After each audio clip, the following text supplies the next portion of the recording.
आए हम खुदा की हजूरी में मुकद्दस कलाम में से सीखेंगे। खुदावंद हमें क्या सिखाते हैं। इस कलाम की मैं तलावत पढ़ना चाहूँगा। इस्तिस्ना की किताब और उसका 18वें बाब की 9 आयत से मैं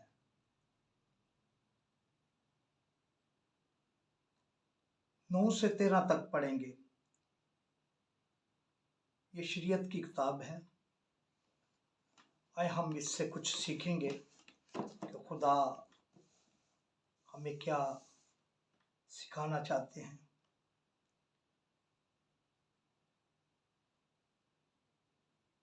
मुकद्दस कलाम में से इस्तिस्ना की किताब उसका 18वें बाब की 9 आयत से पढ़ेंगे 13 तक। जब तू उस मुल्क में जो खुदावन तेरा खुदा तुझको देता है पहुंच जाए तो वहां की कौमों की तरह मकरू काम करना ना सीखना। तुझमें हरगिज कोई ऐसा ना हो जो अपने बेटे या बेटी को आग में जलवाए या फालगीर या शुगन निकालने वाला या अफसूनगर या जादूगर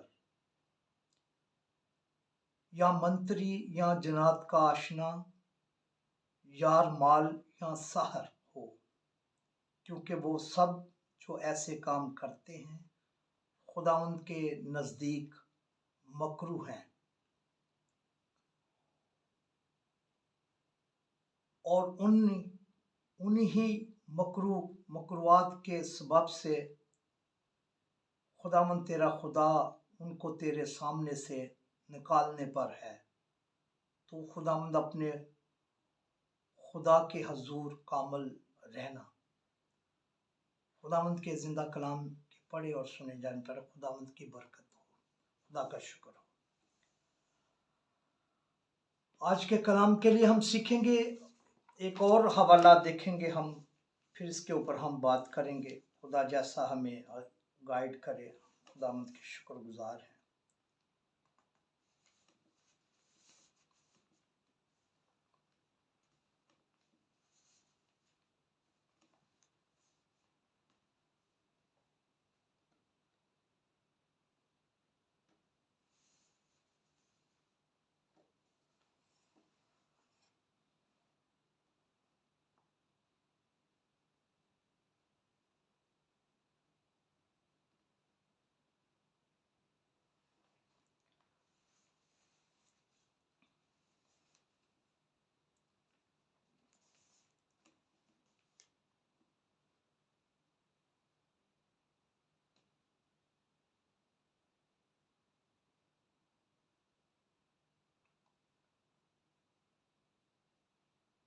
दूसरा सलातीन उसका 16वें बाब की 3 आयत से हम पढ़ेंगे। बल्कि वो इस्राएल के बादशाहों की राह पर चला और उसने उन कौमों के नफरती दस्तूर के मुताबिक जिनको खुदावंद ने बनी इस्राएल के सामने से खारिज कर दिया था, अपने बेटे को भी आग में जलवाया और ऊंचे मुकामों और टीलों पर और हर एक हरे दरख्त के नीचे उसने कुर्बानी की और बखूर जलाया। खुदावंद के कलाम के पढ़े और सुने जाने पर खुदावंद की बरकत हो। खुदा का शुक्र।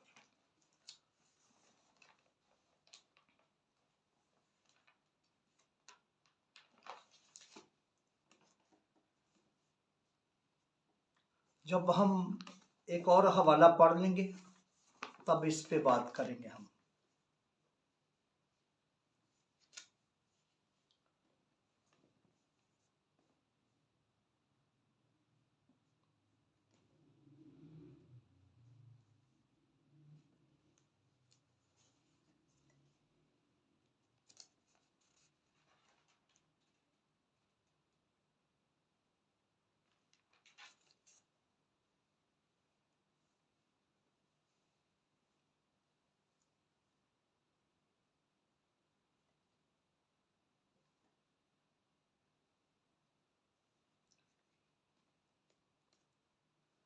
हिजकेल की किताब, हिजकेल उसका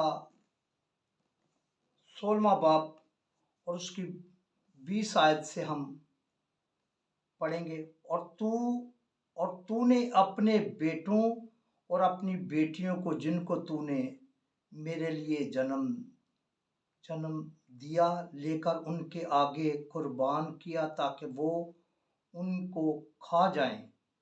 क्या तेरी बदकारी कोई छोटी बात थी कि तुमने मेरे बच्चों को भी ज़बह किया और उनको बुतों के लिए आग के हवाले किया। खुदावंद के पाक कलाम के पढ़े और सुने जाने पर खुदावंद की बरकत हो। खुदा का शुक्र।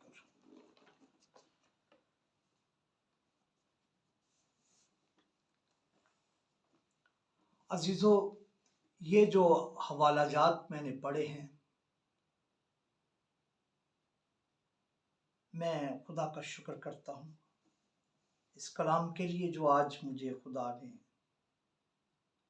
दिया, और मैं इसकी जो हकीकत है उसको बयान करने के लिए खुदा से दुआ मांगता हूँ।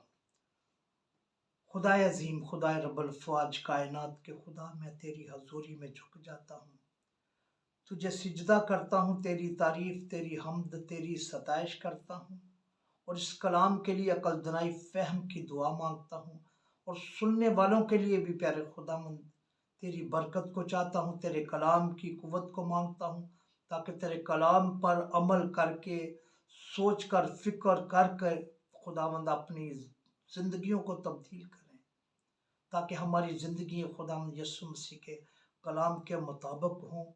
खुदावंद हमारी कमज़ोरियों में हमारी बड़ी मदद करना, यीशु मसीह के बाबरकत और जलाली नाम के वसीला से, आमीन। अजीज़ों, ये कलाम बड़ा सख्त है। आज हम दुनिया की जिंदगियों पर, अपने मसीही लोगों के ऊपर गौर करें तो हम ऐसे कामों में झगड़े हुए हैं जो खुदा ने हमें मना किया है।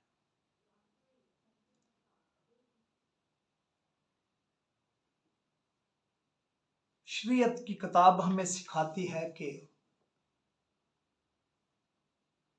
जो देवता उस वक़्त के मालूक देवता थे, और इस तरह से बल देवता था, यसीरत एक देवी थी, इफ्सियों की एक देवी थी, जो मसल उनकी पूजा की जाती थी। और सेम जिस तरह के सुलेमान के बादशाह के दौर में कुर्बानियां गुजरानी जाती थी, उसी तरह सेम टू सेम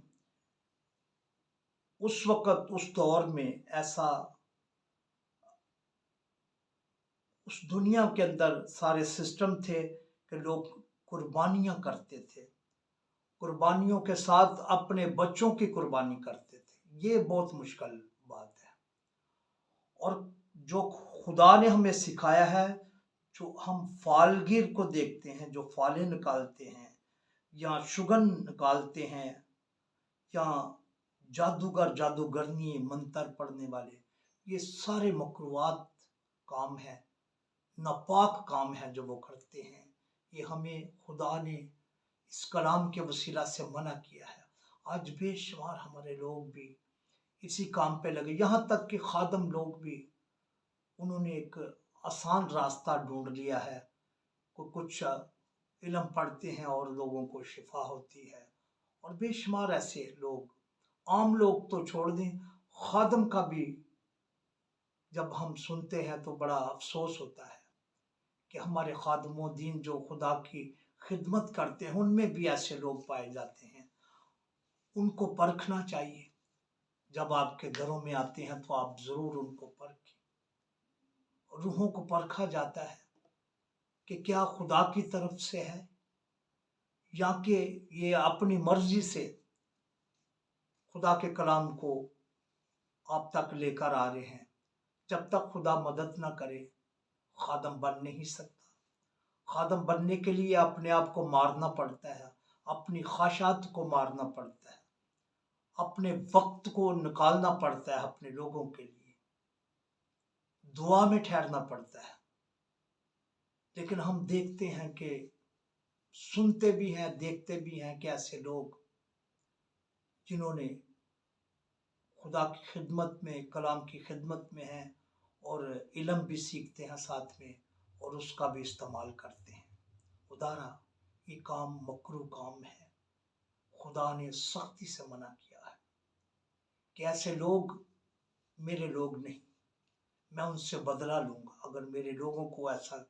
कनान एक ऐसा मुल्क था जहां पर वादे की सरजमीन कहा गया कि मैं मुल्क तुम्हें दूंगा, बनी इसराइल से कहा गया, और अब्राहम से भी कहा गया कि ये इस मुल्क में दाखिल होंगे और तुम उन जैसे काम ना करना, क्योंकि वो अपने बच्चों की कुर्बानी देते थे। आखिरी कुर्बानी उनके बच्चों की होती थी। और वो क्या करते थे कि उनका देवता जो है वो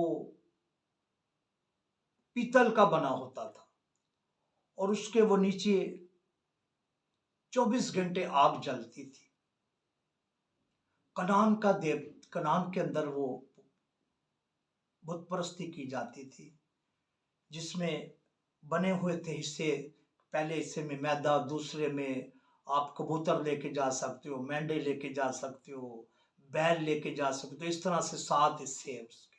एंड में जाकर बच्चों की कुर्बानी होती थी और लोग अपने बच्चों को, उस देवता का हाथ ऐसे होता था और उसका पेट खाली होता था इधर से, और वो आग से सुर्ख हुआ होता था और वो अब बच्चे को उन हाथों के ऊपर रख देते थे और वो बच्चा चंद मिनट में, चंद सेकंड में वो जलकर उसके पेट से नीचे गिर जाता था और वो कुर्बानी गुजरानते थे लोग।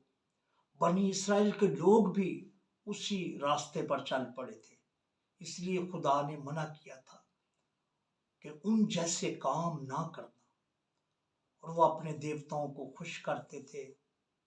फिर उनके मौसमों के देवते होते थे और वो उनसे भी उनकी भी पूजा करते थे, देवियों की पूजा करते थे।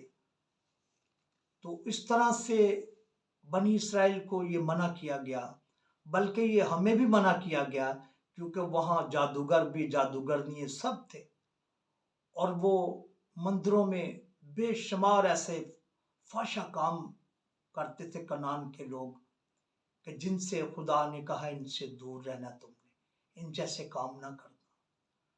तो अजीज़ों, बहुत सारे ऐसे हवालाजात मौजूद हैं कलाम के अंदर कि इंसान की कुर्बानियाँ दी जाती थी, बच्चों की ख़ास तौर पर। और लोग 12 साल का बच्चा, 4-5 साल का बच्चा, इस तरह से दरियाफत हुआ कि जब वहाँ से खुदाई में पता चला तो वहाँ उनकी हड्डियाँ मिली। इसलिए ये 100% सच है, कोई ये कहानी नहीं। तो इस तरह से वो कनानी लोग ऐसा काम करते थे, मकरूआत जो नापाक काम होते थे। इसलिए बनी इसराइल को मना किया गया। और आज हमें भी कि आपने जादूगर के पास नहीं जाना। हमारे बेशुमार लोग जादूगरों के पास जाते हैं, आसान रास्ता ढूंढते हैं। अपने खुदा से मांगे जो कसरत से देता है, जो बगैर मलामत किए हुए देता है।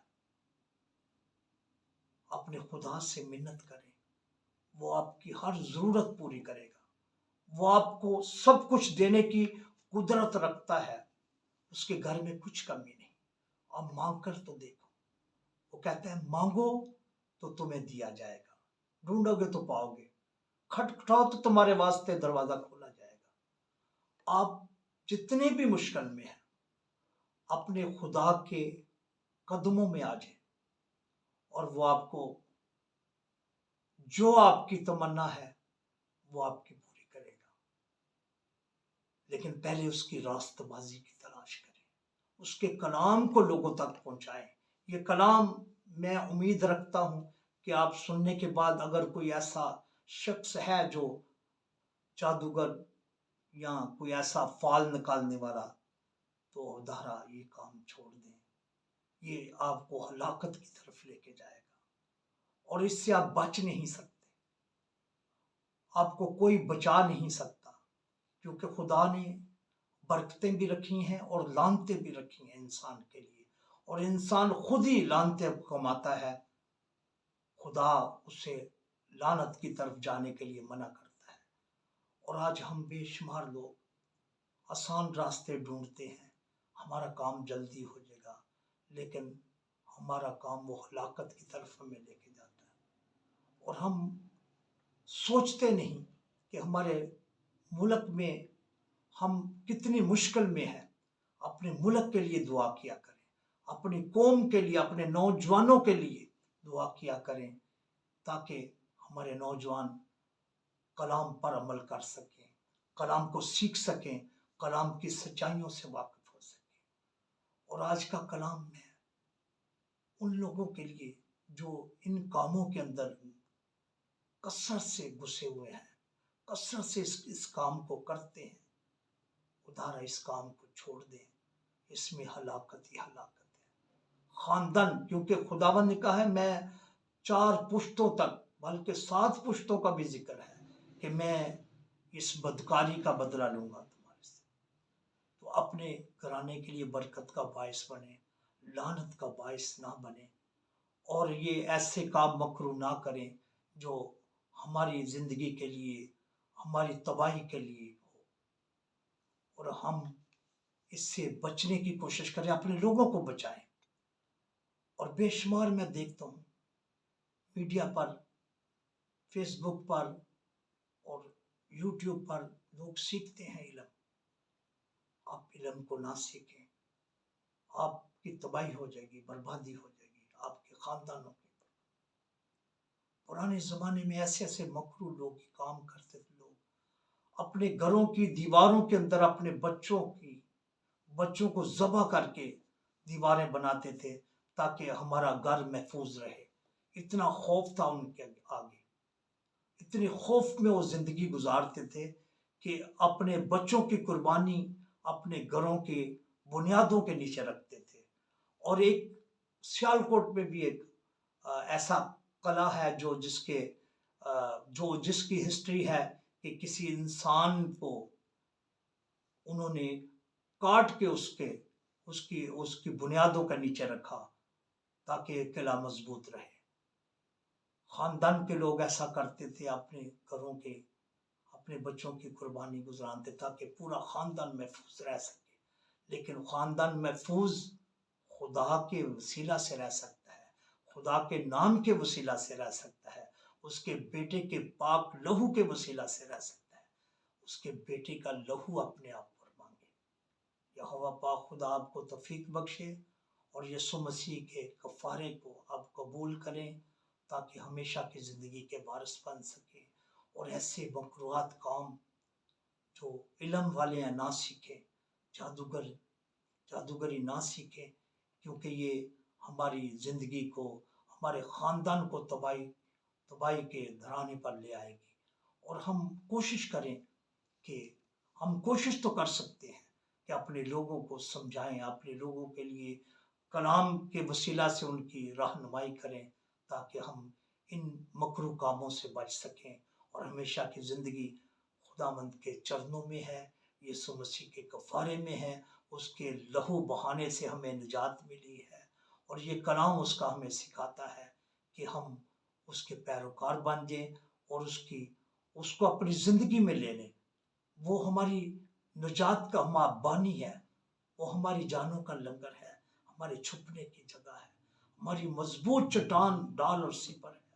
आए आज इस कलाम के वसीला से सोचें कि अगर ऐसे काम हमारे ख़ानदानों में हैं तो आप ज़रूर उनको मना करें, ताकि वो इस हलाकत की तरफ ना जाएं, बल्कि ज़िंदगी की तरफ यीशु मसीह के पास आए, ताकि ज़िंदगी को हासिल कर सके। खुदा इस कलाम के वसीला से, आज के इस कलाम की सच्चाइयों के वसीला से आपको सबको बड़ी बरकत दे, ताकि इसको सुनकर अपने लोगों तक पहुंचा सके। जो मैंने हवाला जात पढ़े हैं, आप खुद भी पढ़ें और लोगों को बताएं कि ये कितने मुश्किल काम है, मकरूआत के काम जो हम करते हैं, हमारे लोग उनको छोड़ दें और हमेशा की ज़िंदगी के लिए उसके कलाम को पढ़ें और उससे कुव्वत हासिल करें। खुदा आप सबको इस कलाम के वसीला से बड़ी बरकत दे और आपको तब्दील होने का फजल आपको अता फरमाए। यीशु मसीह के बाबरकत और जलाली नाम के वसीला से आमीन।